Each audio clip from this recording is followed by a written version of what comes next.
teman-teman ayunkan 2K, 2 kali ayun. Karena 2 harokat, ayunannya 2 kali. Contoh, yabtaghuna. Perhatikan ketika saya melafalkan ayunan pada ru. Perhatikan, yabtaghuna. Oke, ghuna. Nah, jadi jangan sampai dibaca begini. Yabtaghuna. Itu kan kecepatan, bablas, jangan. Atau kepanjangan. Yabtaghuna. Itu pun kurang tepat karena tidak sesuai dengan kaidah. Faham sampai sini? Jelas sampai sini teman-teman sekalian? Jelas sampai sini? Kita lanjutkan kembali ya. Jadi cukup dibaca 2 harokat, 2 kali ayun, jangan kepanjangan, jangan kecepatan. Lanjut ya. Oke, kita lanjutkan kembali teman-teman. Yabtaghuna. Nah, ini udah gampang kesininya mah. Ada huruf bentuknya seperti mangkok, lalu ada titik 1 di atasnya. Ingat nggak? Ini huruf apa? Ya, kalau belum ingat, saya ingatkan. Ini namanya huruf apa? Jangan ada yang bilang huruf na. Ini namanya adalah huruf nun, teman-teman sekalian. Kita tulis ya. Khawatir ada teman-teman yang baru belajar, makanya kita kenalan dari nama asli hurufnya. Ya, oke, ini namanya adalah huruf nun. Ya, bukan huruf na. Oke, Bang, bagaimana cara melafalkan huruf nun? Kita ingatkan lagi, setiap huruf hijaiyah itu punya makhraj. Maka jangan bosan saya kalau bahas makhraj lagi, makhraj lagi, makhraj lagi. Ya, di mana makhraj dari huruf nun? Di mana tempat keluar dari huruf nun? Tempat keluar dari huruf nun sama kayak huruf N pada abjad alfabet. Oh, sama ya, Bang? Sama persis. Coba teman-teman melafalkan huruf N gimana? Nasi, nanas, nangka, simpan. Ya, apalagi antar. Itulah huruf nun sama dengan huruf N. Beres makhrajnya. Gampang. Tinggal kita lihat, Bang, harokatnya harokat baris atas, Bang. Oke, ketika kita mendapati ada huruf hijaiyah apapun yang berharokat baris atas, bisa jadi dibaca dengan vokal A, bisa jadi dibaca dengan vokal O. Vokal A artinya dia huruf tipis, vokal O atau seperti O berarti dia dibaca dengan keadaan yang tebal. Ingat ya, ini fathah udah 2 kali kita bahas tadi di sini. Oke. Jadi huruf nun ini ketika fathah dibaca dengan vokal A atau vokal O, teman-teman. Vokal A ya, berarti nunnya nggak lagi kita baca yabtaghunun, enggak. Tapi nunnya vokalnya menyesuaikan dengan harokatnya. Allahu Akbar. Allahu Akbar. Kita ganti ya. Nih, berarti bukan nun lagi, Bang, tapi dia dibaca dengan vokal A. Sip, mantap, 100. Bagus. Ya. Nah, tapi ingat, kalau ada fathah keluar dengan bunyi vokal A, maka tipiskan pelafalannya. Ini yang sering saya wanti-wanti. Vokal A, tipiskan pelafalannya. Vokal A, tipiskan pelafalannya. Oke, maka ketika kita baca, ya, buka mulutnya sedikit senyum, bukan dibaca yabtaghuna, bukan na, tapi na. Yabtaghuna. Begitupun pada huruf-huruf yang lain ketika dia berharokat fathah keluar dengan vokal A, tipiskan. A, ba, ta, sa, bukan o, bo, to, so. Ya, perhatikan kadar tebal tipisnya. Alhamdulillah, 1 kalimat sudah kita bahas. Lanjut lagi atau stop? Coba, saya butuh jawaban teman-teman. Lanjut lagi atau cukup? Lanjut lagi atau cukup? Lanjut lagi. Oke, tapi kita baca bareng-bareng dulu ayatnya ya. Yabtaghuna Allah. Yabtaghuna Allah. Lanjut lagi ya. Ada yang baru gabung boleh. Yuk, kita lanjut lagi. Ya. Nah, selanjutnya ya, Nah, lanjut lagi. Kenalan sama huruf hijaiyah. Oke, kita masih ada waktu insya Allah untuk nemenin teman-teman. Nih, teman-teman, kira-kira huruf yang saya tandai dengan warna hijau ini namanya huruf apa? Ketika dia belum berharokat, jangan sampai ada yang bilang huruf ini adalah huruf ma. Tak ada huruf hijaiyah yang namanya huruf ma. Ini namanya adalah huruf mim. Saya izin tulis, namanya adalah huruf mim. Bang, bagaimana cara melafalkan huruf mim? Sama, sesimpel kita melafalkan huruf N. Huruf nun sama kayak huruf N. Huruf mim sama kayak huruf M. Beres. Mim makhrajnya M. Mim makhrajnya adalah huruf M alfabet. Dengan cara apa? Dengan cara menyentuhkan bibir atas dan bibir bawah kita. Ma, mi, mu, am. Tapi hati-hati. Ketika kita melafalkan huruf mim, jangan sampai bibirnya terlampau dilipat. Contohnya ma, mi, mu, am. Nah, itu suatu ketidaksempurnaan dari huruf mim apabila dilafalkan seperti itu. Ya. Jelas sampai sini teman-teman, insya Allah. Lanjutkan lagi ya. Nah, selanjutnya mimnya sama ya. Sudah kita bahas barusan banget, harokatnya harokat baris atas ya. Nah, kalau ada huruf berharokat baris atas, tinggal cek vokalnya vokal A atau vokal O. Kalau vokal A tipis, vokal O seperti O tebal. Mim dibaca dengan vokal A kan, tipiskan pelafalannya. Ingat vokal A, ingat tipis, ingat buka mulut, sedikit senyum. Udah aja itu konsepnya. Ya, biar kadar tebal tipis teman-teman juga terjaga, bukan hanya asal lancar, asal cepat. Ya. Ya, maaf, ma, jadi bukan mo, ma, bukan mo, ya, bukan so tapi sa. Oke, lanjutkan kembali teman-teman sahabat-sahabat sekalian, ya. Oke, lanjutkan lagi. Ma sudah kita lafalkan, ma sudah kita pelajari, tinggal kadar panjangnya berapa harokat. Ya, perhatikan baik-baik. Nih, ma-nya di sini ternyata ma-nya harokat baris atasnya bertegur sapa dengan huruf apa? Sret. Ada yang tahu teman-teman ini namanya huruf apa yang saya blok dengan warna hijau? Ini namanya adalah huruf alif. Ketika kita mendapati ada huruf hijaiyah apapun yang dimana dia berharokat baris atas dan bertegur sapa dengan huruf alif, maka dia mesti dibaca dengan kadar panjang 2 harokat. Sama kayak tadi, nama hukum tajdidnya adalah mad tabi'i atau mad asli. Masya Allah. Allahu Akbar, ya. Oke. Nah, maka 2 harokat itu sepanjang apa, Bang? Ya, yang pasti bukan sepanjang jalan kenangan, bukan ya. Tapi mad tabi'i kadar 2 harokat itu biar dia konsisten, gak kepanjangan dan gak kecepatan, cukup dibaca dengan kadar 2 kali ayun. Contohnya gimana, Bang? Contoh. Masya Allah, perhatikan. Mata, mata, mata ya. Gitu. Bang, boleh nggak kalau misalnya kita membaca kadar 2 harokat itu patokannya bukan ayunan tapi ketukan atau isyarat jari? Monggo, silakan. Ya, silakan. Boleh. Teman-teman, kalau misalnya yang nonton ada yang nge-lag, ada yang suaranya double, coba keluar dulu dari live-nya, terus masuk lagi. Keluar dulu dari live-nya, terus masuk lagi, ya. Lanjut, maka cukup dibaca diayunkan saja, Bang. Apakah 2 harokat mad tabi'i itu harus selalu diayunkan kayak tadi? Mata. Jawabannya tidak. Diayunkan itu hanya tips dan trik saja. Mau dibacanya nadanya flat juga boleh, asalkan 2 harokatnya teman-teman sudah ngeh segimana, ya. Mata. Tuh, nada saya nggak ngayun. Ya, tapi nada saya flat, tapi kadarnya tetap 2 kali ayun. Ya, mata, gitu ya. Oke, lanjut ya. Tuh, lihat nih kata Bapak Budi, apa katanya ini, lihat. 1.300 orang di sini calon penghuni surga. Tolong aminkan di kolom komentar. Nih kata Bapak Budi, namanya sama kayak bapak saya, kayak orang tua saya nih. Aminkan. Ya, 1.300 orang, 1.400 orang calon penghuni surga. Amin ya rabbal alamin. Lanjut ya. Amin Pak Budi ya. Barakallahu fikum. Oke, lanjut. Nih. Mata. Nah, lanjut lagi. Oke. Nah, mohon maaf di sini mah kita belajarnya bakal ngulang-ngulang. Jadi kalau yang bosenan, mohon maaf ya. Di sini mah harus ngulang-ngulang. Teman-teman, ulang lagi. Huruf apa ini? Ayo, bentuknya seperti mangkok. Titik 2 di atasnya, namanya huruf apa? Boleh komen di kolom komentar. Ya, namanya adalah huruf ta. Ketika dia belum berharokat, namanya adalah huruf ta. Saya izin tulis di sini ya. Oke, sip. Saya izin ingatkan sedikit lagi. Ketika huruf ta di sini dan dia berharokat, ya. Oke, nanti kita bahas harokatnya sama kayak huruf mim, sebenarnya udah kita bahas berulang kali. Oke, huruf ta ketika berharokat, salah satu kesalahan yang sering kali terjadi apa teman-teman? Kita cek di buku saya, di buku Seru Hijaiyah. Nih, sekarang kita kembali lagi ke huruf ta. Semoga teman-teman tak bosan ya.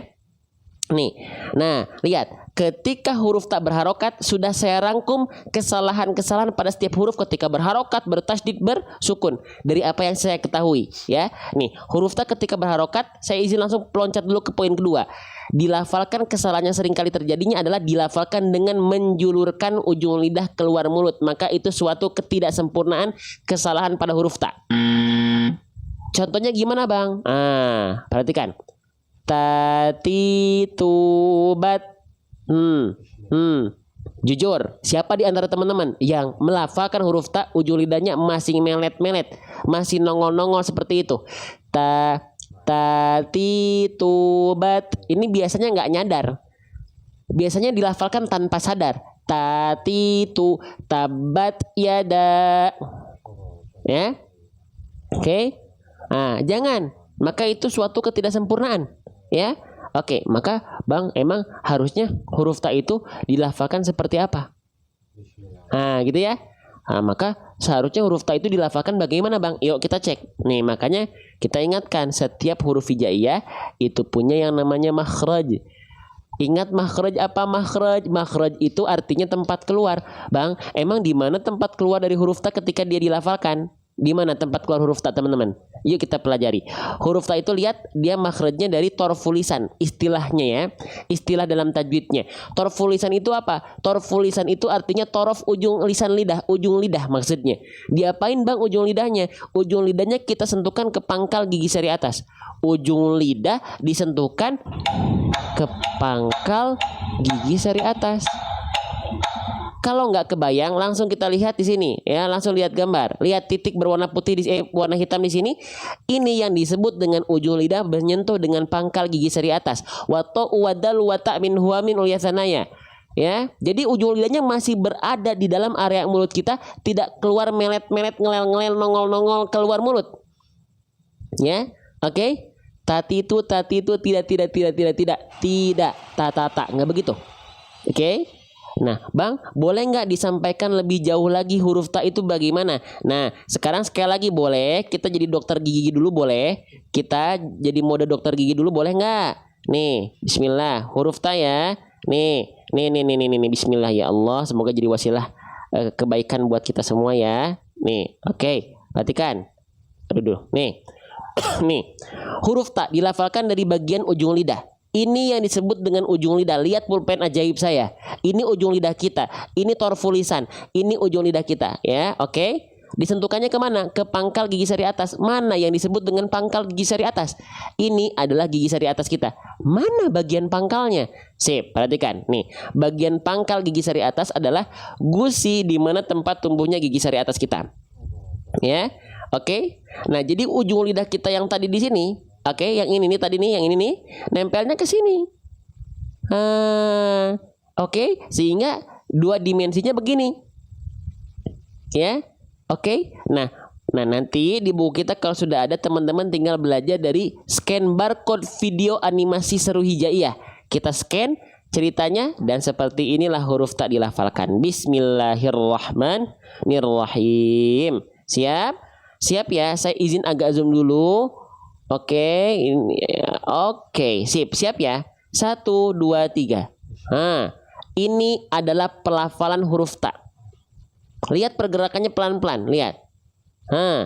Nempelnya ke sono teman-teman sekalian, ya. Jadi nggak melet keluar. Pelan-pelan sekarang coba kita lafalkan bersamaan. 1, 2, 3. Ta, ti, tu, at, it, ut, atta, iti, utu. Seperti itu huruf ta dilafalkan. Sekarang nampak depannya, kita izin zoom. Ta, ti, tu, at, it, ut, atta, iti, utu. Ujung lidahnya tak nampak, betul? Jelas sampai sini insya Allah ya. Gitu ya. Oke. Nah ini ada Dokter Juan nih komen. Assalamualaikum, waalaikumsalam. Ya, izin bang, buku abang itu ada jual nggak bang? Yang bentuk PDF, kalau bentuk PDF belum, tapi dalam bentuk cetak kita persiapkan buat teman-teman. Lanjut lagi ya. Bismillah. Oke, kita lanjutkan kembali teman-teman, sahabat-sahabat bedah tajwid sekalian. Nah, maka di sini kita baca mata. Nah, jangan lupa. Saya lupa ngingetin nih teman-teman. Ketika teman-teman melafalkan huruf ta, lihat ketika tanya berharokat, ya. Kesalahan yang seringkali terjadi, poin 2 sudah kita bahas tadi. Jangan sampai ngelel, jangan sampai melet, jangan sampai menjulur ujung lidahnya, ya. Nah, yang kedua sudah. Kita loncat ke yang satu, apa? Dilafalkan berlebihan dalam percikan nafasnya. Huruf ta itu dia punya sifat nih. Lihat ya, sekarang kita masuk ke sifat huruf ta. Dari segi nafas, huruf ta itu dia punya sifat namanya hams.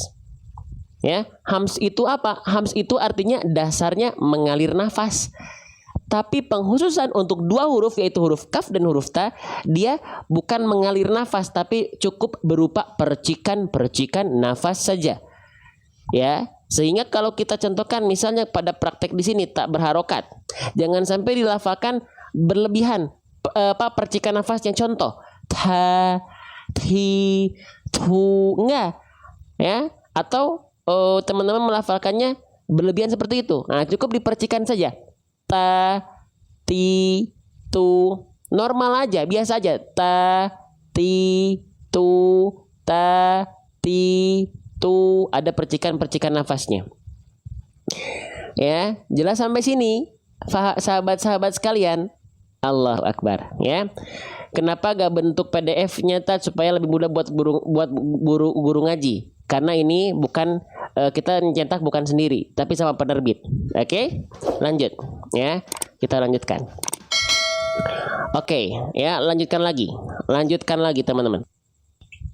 Ya, oke. Nah, maka cukup teman-teman percikan saja nafasnya. Mata, mata, mata, gitu. Ya, Masya Allah. Ini banyak yang nanya buku nih. Oke, saya jawab dulu sebentar. Nih pertanyaan dari Kak Aryan.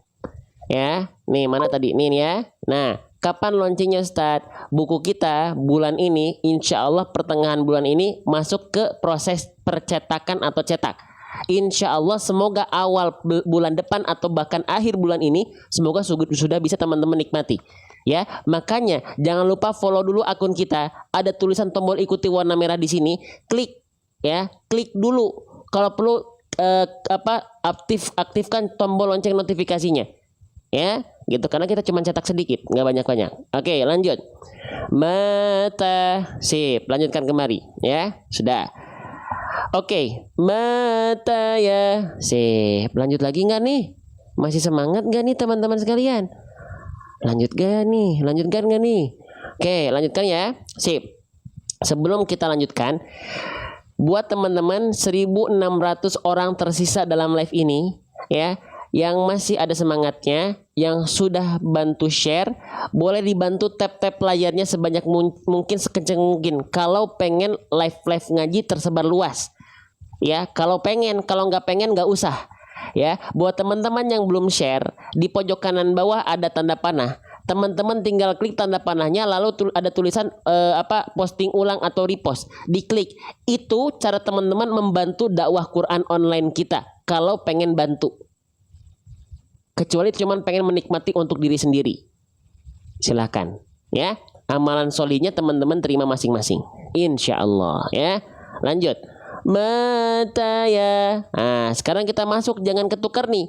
Ada bentuk mangkok lagi, tapi titik 2-nya di bawah. Nah, kalau titik 2-nya di bawah mangkok, itu namanya adalah huruf ya. Teman-teman sekalian, ya, kita tulis namanya adalah huruf ya. Ketika teman-teman melafalkan huruf ya itu dilafalkan persis sebagaimana kita melafalkan huruf Y pada abjad alfabet, ya. Oke. Contoh huruf Y itu seperti kita melafalkan ayam, ya, atau seperti kita melafalkan sayur, atau seperti kita melafalkan apalagi teman-teman, dari huruf Y, yoyo, ya, sama kayak melafalkan huruf Y pada abjad alfabet, ya. Oke, lanjut lagi. Nah, selanjutnya, Bang, kalau kita pengen tahu makhraj huruf Y kan memang semudah seperti kita melafalkan huruf Y pada abjad alfabet. Tapi saya pengen dong melafalkan huruf Y kalau pengen sesuai dengan kaidah makhraj, di mana sih tempatnya? Yuk kita belajar. Ya. Setiap huruf hijaiyah itu punya yang namanya makhraj. Di mana makhraj huruf ya? Kalau kita pengen lihat kaidahnya, yuk kita pelajari bareng-bareng ya. Huruf tak sudah, sekarang kita beranjak ke huruf ya. Ya, kita beranjak ke huruf ya. Nih, huruf ya. Yuk kita kenalan dari tekstualnya dulu. Ya. Makhraj huruf ya dilafalkan dari yang namanya wastul lisan. Apa itu wastul lisan, Bang? Wastul lisan itu artinya tengah lidah. Tengah lidahnya diapain, Bang? Ya, diangkat dan diarahkan pada bagian langit-langit dan tidak menyebar udara. Jadi intinya ketika teman-teman melafalkan huruf ya, cukup teman-teman arahkan tengah lidah teman-teman ke arah langit-langit tanpa menyentuh, tanpa menyebar udara. Ya, bai, tengah lidahnya ngangkat ke atas, naik ke atas, diangkat. Halo, masih semangat ini atau tidak? Ya, oke. Angkat tengah lidahnya ke langit-langit. Angkat tengah lidahnya ke langit-langit. Ya, angkat tengah lidahnya ke langit-langit. Ya, oke. Nah, kalau dia tengah lidahnya nggak diangkat, ya nggak akan ada huruf ya. Ya, tidak akan ada huruf ya. Ya. Tidak akan ada huruf ya. Oke, jadi pastikan ketika teman-teman melafalkan huruf ya, tengah lidahnya naik. Ya, nah makanya nanti teman-teman kita lihat di sini, teman-teman tinggal scan barcode videonya saja, video animasi seru hijaiyahnya, kita cek seperti apa huruf ya dilafalkan. Ya, oke, nih kita cek ke huruf ya di atas deh. Ya, mana sih huruf ya nih? Nah, perhatikan, nih, lihat ya, lihat huruf ya dilafalkan. Oke, perhatikan baik-baik. Nah, perhatikan. Kalau bisa buat live join Ustadz biar masuk satu-satu, ikuti kelas intensif kita nanti ya. Kalau gitu nanti gak kebagian semua. Perhatikan ya, talaki itu ada jadwalnya masing-masing ya. Jadi ikuti live kita secara rutin ya buat teman-teman yang baru bergabung. Perhatikan huruf ya. Ya, perhatikan. Nih, oke. Tengah lidahnya kita angkat mengarah ke langit-langit, tidak menyentuh dan tidak mengalir nafas. Sehingga ketika kita praktekkan, kalau pengen lihat dalam mulut kita tuh seperti ini kurang lebih. Ya, yi, yu, ai, i, wi, ayya, iyi, uyu. Kurang lebih seperti itu hurufnya dilafalkan. Ya, jelas? Wah, ini sudah mulai kelihatan ngantuk nih dari semangatnya nih. Masih udah ngantuk nih kayaknya nih. Yuk. Ya, nah seperti itu hurufnya dilafalkan. Tengah lidah teman-teman diangkat mengarah ke langit-langit. Tinggal teman-teman lihat harokatnya harokat apa? Harokatnya harokat baris atas. Ketika kita mendapati ada huruf hijaiyah yang dia berharokat baris atas, maka dibaca cukup dengan vokal A. Ya, kalau dia hurufnya tipis, dia itu keluarnya vokal A. Kalau dia termasuk ke dalam huruf tebal, dia akan terdengar seperti O. Tapi di sini huruf ya adalah huruf yang tipis. Dia nggak dibaca yo, tapi dia dibaca ya. Ya, dia dibacanya iya, maka dibaca mata ya. Ingat, setiap huruf hijaiyah yang keluar dengan bunyi vokal A, maka dia dibaca dengan keadaan yang tipis. Gimana cara menipiskan vokal A? Seringkali kita analogikan dengan cara apa? Buka mulut, sedikit senyum. Maka ketika kita lafalkan nggak dibaca ya, tapi kita baca ya, nggak dibaca bo, tapi dibaca ba, ya, oke. Nggak dibaca so, tapi dibaca sa. Ya, oke. Capek ya. Cukupkan aja deh ya. Cukup ya. Kita beresin, kita baca terakhir ya. Oke, kita baca. Mata yassara minhu. Lagi. Mata yassara minhu. Masih semangat gak ini teh? Kalau nggak semangat kita cukupin. Istirahat semua, tidur. Yang ngantuk istirahat nggak apa-apa ya. Kalau udah pada capek semua, kompak capek semua, kita istirahat. Ya, oke. Saya izin minum dulu sebentar ya.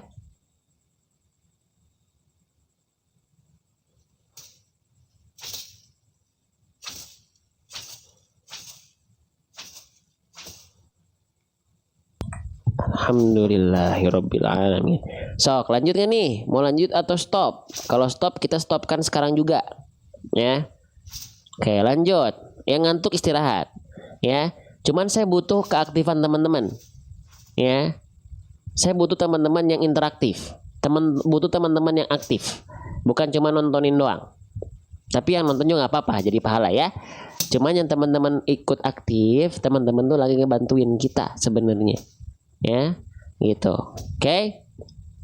Lanjut, perhatikan. Oke, perhatikan teman-teman sekalian. Selanjutnya kita mendapati huruf berikutnya. Di sini ada huruf apa nih? Ini namanya huruf apa? Ketika dia belum berharokat, namanya adalah huruf sin. Oke, namanya adalah huruf sin. Jangan sampai teman-teman di sini ada yang bilang ini huruf sa. Nggak ada huruf hijaiyah yang namanya huruf sa. Ya, oke, nggak ada huruf hijaiyah yang namanya huruf sa. Ini namanya adalah huruf sin. Ya, nah ketika huruf sin dilafalkan sama lagi huruf sin, huruf mim kayak huruf m, huruf ya sama kayak huruf y, huruf sin sama kayak huruf s. Gampang ngaji itu, hurufnya udah ada, dominan di abjad alfabet itu udah ada. Ya, nah, namanya adalah huruf sin. Oke, sip. Huruf sin dilafalkan sama kayak huruf s. Ya, sapi, susu, sisir, sarung, ya. Oke, nah lanjutkan lagi teman-teman sekalian. Nah sekarang perhatikan baik-baik. Huruf sin di sini ada salah satu sifat yang ingin saya ingatkan, yang ingin saya highlight teman-teman. Apa itu? Huruf sin punya sifat namanya adalah sofir. Sofir ini artinya apa? Sofir ini artinya adalah berdesis. Ada yang bilang berdesis, ada yang bilang berdesir, bersuit-suit ada. Cuman kita pakai yang berdesis. Bunyi berdesis itu gimana? Nah, karakter bunyi ini yang disebut dengan sofir atau desis. Sa, si, nah itu desis. Oke? Sip. Selanjutnya teman-teman sekalian. Nah, huruf sinnya harokatnya baris atas. Oke, tinggal kita lihat vokal A atau vokal O. Ketika sin berharokat fathah, vokalnya vokal so atau sa. Kalau vokal A, tipiskan pelafalannya. Dibaca dengan vokal A ya, sepakat insya Allah. Maka jangan cuma dibaca so, tapi sa, tipiskan. Buka mulutnya so, tapi agak senyum sedikit. Sa. Bukan so, tapi sa. Bukan so, tapi sa. Paham ya? Jelas ya? Oke. Mata yassa. Oke, teman-teman, kita lanjutkan kembali. Bang, tapi bentar bang, kenapa di atasnya ada tanda burung terbalik? Nah, kita tandai dengan warna biru. Perhatikan, tanda burung terbalik ini dalam istilah tajwid namanya adalah tanda tasydid. Ada yang bilang tasydid, ada yang bilang sabdu, ada yang bilang syiddah, ada yang bilang syaddah, ada yang bilang musyaddad. Silahkan. Ya, bang, tasydid itu gimana cara bacanya? Ditekan. Ya, ditekan. Huruf yang bertasydid itu dominan dasarnya ditekan, kecuali dua huruf. Huruf apa? Huruf nun dan huruf mim ketika bertasydid mereka dibaca dengan cara apa? Ditahan. Ya, kita kasih pengecualian, tulis dulu biar jadi penambah wawasan untuk kita. Kalau huruf nun dan mim yang bertasydidnya, maka dia dibaca harus ditahan. Namanya, ya kenapa harus ditahan? Kita tulis di sini deh. Duh, kelihatan nggak tulisannya? Mohon maaf ya kalau tulisannya nggak jelas ya. Ditahan dua harokat karena dia punya sifat atau kondisi yang disebut dengan gunnah. Gunnah. Contoh huruf nun kita ketika dia bertasydid, dia dibacanya gini.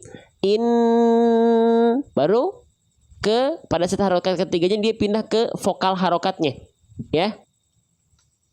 Oke. Inna. Kalau mim bertasydid sama. Amma. Nah, untuk huruf selain nun dan mim, contohnya di sini huruf sin, nggak perlu kita tahan dua harokat. Contoh, mata yassara, kelamaan. Karena bukan ditahan kalau selain nun dan mim, tapi cukup ditekan. Ketika ditekan huruf sin itu akan mengalir sifat sofirnya, sifat mengalir nafasnya, sifat mengalir suaranya. Mata yassaro. Faham? Jelas atau tidak? Bisa difahami atau tidak? Halo. Assalamualaikum. Halo. Jelas? Sip. Terakhir deh di huruf ro ya, pemungkas ya. Oke. Takutnya kemalaman karena kan kita besok live ba'da subuh lagi. Perhatikan. Terakhir, huruf yang spesial nih.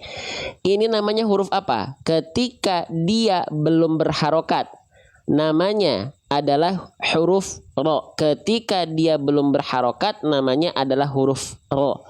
Ya, bagaimana pelafalan huruf ro ketika dia dilafalkan, teman-teman sahabat-sahabat bedah tajwid sekalian? Nah, kita ingatkan, setiap huruf hijaiyah itu punya yang namanya makhraj. Ya, nah maka bagaimana makhraj huruf ro? Makhraj itu apa? Kita ulang-ulang, bosan sekalian ya. Ya, nggak apa-apa. Yang bosan nggak apa-apa. Pokoknya saya bakal terus mengulang. Kita akan terus bahas makhrajnya, ya, gitu. Oke, kalau teman-teman bosan silakan ikuti. Nanti kan banyak ya live yang lain udah makin bagus. Ada sahabat kita yang lain, ya, yang kita bantu juga untuk live. Ya, tinggal silakan teman-teman ikuti.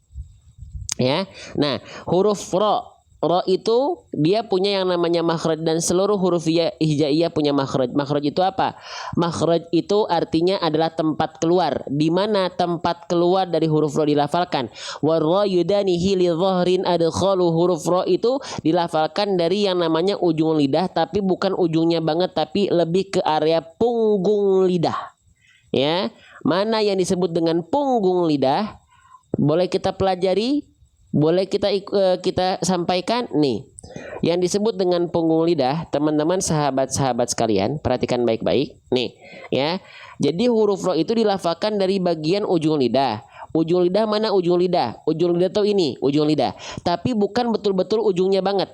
Huruf ro itu dilafalkan dari punggung lidah. Mana yang disebut dengan punggung lidah? Saya izin zoom lagi. Nah, yang disebut dengan punggung lidah adalah bagian ini. Nah, ini adalah area punggung lidah kita, ya teman-teman sekalian. Jadi bukan ujungnya banget. Sehingga ketika kita praktekkan, ujung lidahnya nggak nempel, dia akan membuat sedikit celah. Hah? Maksudnya celah gimana bang? Oke, kita coba tampilkan. Nah, lihat teman-teman. Tuh, jadi huruf ro itu lihat, ujung lidahnya nggak nempel sehingga dia membuat sedikit celah karena yang nempel adalah bagian punggung lidahnya. Punggung lidahnya. Sehingga ketika kita praktekkan, kurang lebih pelafalannya adalah seperti ini. Ro, kelihatan? Arro, kelihatan atau tidak teman-teman sekalian? Ya, arro, arro, arro, kelihatan sama nggak sama ini? Ya, yang nempelnya punggung lidah, bukan betul-betul, ya, bukan betul-betul si ujung lidahnya, tapi punggung lidahnya, ya. Bismillahirrahmanirrahim. Oke, nah begitu teman-teman sekalian ya. Sip, sekarang kita coba praktekkan dalam ayat. Mata yassaru. Nah gitu ya. Bang, kalau saya masih belum bisa gimana? Belum bisa. Pertanyaannya latihan atau tidak? Latihan, ya sudah, terlepas. Ya, terlepas dari itu semua, hasil tuh gimana Allah, bukan gimana ikhtiar kita. Ikhtiar kita itu sebagai bentuk penghambaan kita di hadapan Allah, ya, sebagai bentuk bukti kita tidak diam ya Allah, gitu. Ya, hasil Allah yang udah nentuin gimana Allah, ya. Oke, lanjut. Jadi nggak apa-apa. Yang belum bisa mau latihan sudah 1 tahun, 2 tahun, 10 tahun, 50 tahun. Yang penting latihannya nggak berhenti. Yang penting nggak ada putus asa, ya.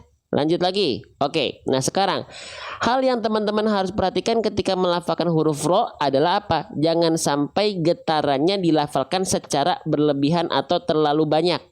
Ya, getarannya terlampau berlebihan atau terlampau banyak, ini suatu ketidaksempurnaan dari huruf ro. Ya. Oke, contohnya gimana bang?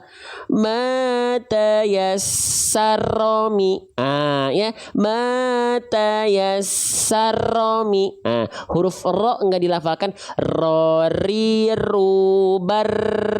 Enggak. Kenapa? Karena huruf ro, kita lihat masuk ke huruf pembahasan huruf ro sedikit, teman-teman sekalian. Oke, nih. Mana ya?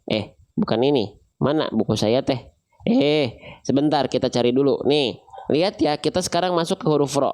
Nih, huruf ro. Nah, perhatikan sifat-sifat yang dimiliki oleh huruf ro.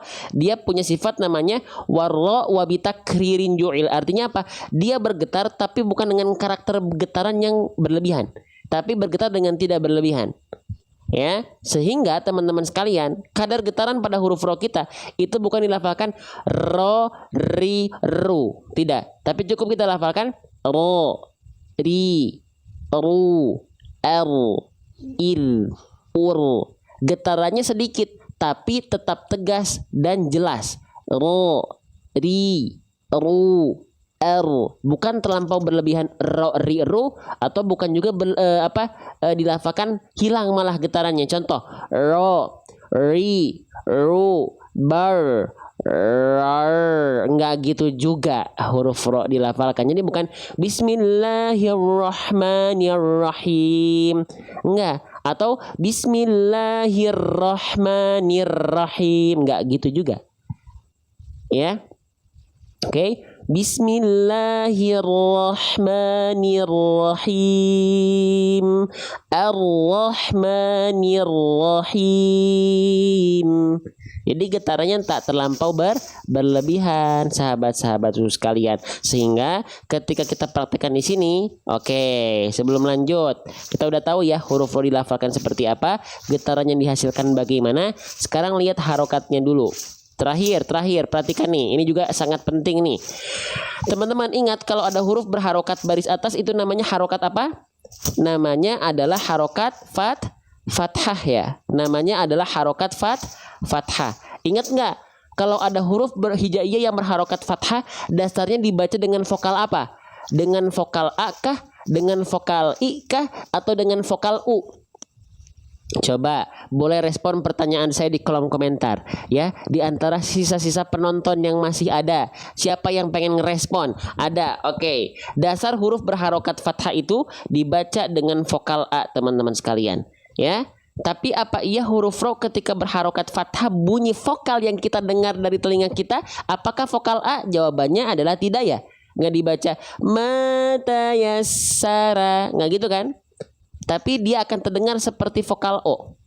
Lah, Bang, kenapa kok nggak match, nggak sama? Katanya fathah vokal A. Oke, teman-teman, kenapa huruf ro ketika berharokat fathah bunyi vokal yang keluar bukan bunyi vokal A? Karena huruf ro adalah huruf yang tipis. Tapi ketika berharokat fathah dia harus dibaca dengan keadaan tebal. Ya, huruf ro itu ketika berharokat baris atas dia dibaca harus dengan keadaan yang karakter pelafalannya adalah tebal, teman-teman sekalian. Ya, oke. Oh, berarti saya baru ingat, Bang. Contohnya kayak huruf mim dibacanya ma bukan mo karena tipis. Ta, ya, sa semuanya dibaca tayasa. Tipis vokal A, tapi huruf ro karena dia tebal vokalnya seperti O. Kita tulis dulu ya. Ketika dia fathah dia adalah huruf yang tipis, ketika fathah tapi dia dibaca dengan keadaan yang tebal. Paham ya alasannya ya? Sekarang Bang, kenapa huruf tebal itu gitu ya? Ketika dia berharokat baris atas ya, bunyi vokal yang keluar, kenapa huruf tebal itu nggak sama vokal A aja? Kenapa dibeda-bedain jadi vokal O? Kenapa? Karena huruf tebal punya sifat yang selalu menyertai huruf tebal. Apa nama sifatnya? Nama sifatnya adalah isti'la. Bang, isti'la itu apa? Isti'la itu sering kita sebut dengan singkatan PLN, tapi PLN di sini bukan perusahaan listrik negara. Tapi apa? Pangkal lidah naik. Karena si pangkal lidah naik bunyi huruf tebal terdengar seperti yang kita dengar adalah kayak vokal O walaupun bukan betul-betul O. Ya. Oke? Hah, Bang? Pangkal lidah naik itu yang macam bagaimana? Oke, perhatikan baik-baik. Kita ibaratkan ini adalah lidah kita. Ini adalah area ujung lidah kita. Ini adalah area tengah lidah kita yang disebut dengan pangkal lidah nih. Lidah terdalam kita. Pangkal lidah pada huruf tebal dia nggak nangkring nongkrong santai di bawah rileks seperti ini. Tapi huruf yang dibaca dengan keadaan tebal dia isti'la. Nama sifatnya naik gini nih. Pangkal lidahnya naik ke atas. Oke, bukan di bawah, tapi ke atas. Oke, kalau huruf tipis kebalikannya. Huruf tipis itu nama sifatnya istifal. Artinya apa? Pangkal lidahnya santai, pangkal lidahnya rileks ya. Oke. Nah, maka yang membuat huruf tebal itu menjadi tebal, vokal O dihasilkan karena si PLN ini pangkal lidah naik. Bukan karena kita hati-hati. Bukan karena kita maju mulutnya, monyong mulutnya, muncung mulutnya. Contohnya gimana? Ro. Begitupun pada huruf tebal yang lain ya, selagi dia vokal O bukan karena monyong, teman-teman. Soto, ro, roro, zo, nggak begitu. Ya. Terus karena apa? Tadi karena pangkal lidah naik, mulut kita cukup dibuka. kembali kepada kaidah huruf berharokat fathah itu buka mulut. Wal maftuhu bil fathi faham. Huruf berharokat fathah cukup buka mulut. Tebalnya bukan karena menyongin mulut, bukan bertumpu pada syafatain, bukan bertumpu pada mulut kita, tapi cukup diangkat bagian pangkal lidah kita sehingga ketika dilafalkan, lihat, ro, lihat lagi, ro, mulut kita nggak monyong, ro, enggak, ro. Begitupun pada huruf yang lain, so, bo, ko, lo, ho. Ada nggak yang dibaca? So, to, innallaha, ya, innallaha. Lam ketika pada lafaz Allah, ya, itu juga dibaca tebal, tapi hanya pada lafaz Allah yang didahului fathah atau dhammah. Sama cara nebelinya sama. Selagi dia terdengar seperti vokal O, pangkal lidahnya naik, bukan monyong. Innallah, bukan innallah. Ya. Oke. Nah, sip teman-teman sekalian ya. Jadi ketika kita baca mata yassaro, mulutnya lihat ya, sambil lihat ayatnya. Mata yassaro, mata yassaro, mata yassaro. Zoom sedikit. Mata yassaro, mata yassaro. Paham sampai sini? Jelas sampai sini? Coba kita komen dulu Allahu Akbar boleh? Kita agungkan dulu Allah boleh? Kalau ada yang ngerasain ada manfaat boleh? Ya, sisihkan waktunya untuk komen di kolom komentar. Takbir boleh? Saya pandu. Allahu Akbar. Allahu Akbar. Allahu Akbar. Operator, ada operator? Siapin ya. Oke, gitu teman-teman sekalian ya. Nah, sekarang kita baca terakhir ya. Kita baca terakhir teman-teman sekalian ya. Kita baca terakhir. Oke. Mata yassara minhu. Sempurnakan bagian yang sudah kita bahas ya. Sempurnakan. Mata yassara minhu. Allahu Akbar teman-teman. Siapa yang senang belajar seperti ini? Huruf kita bahas pelan-pelan, kita praktekkan pula cara pelafalannya. Hukum tajwid sudah kita bedah ya, pembahasannya pelan-pelan. Ada yang suka seperti ini belajarnya? Ya, pengen asal cepat, asal banyak, atau nggak apa-apa pelan-pelan tapi runut teman-teman, nggak ada yang diloncat-loncat. Sadaqallahul azim dulu. Sadaqallahul azim.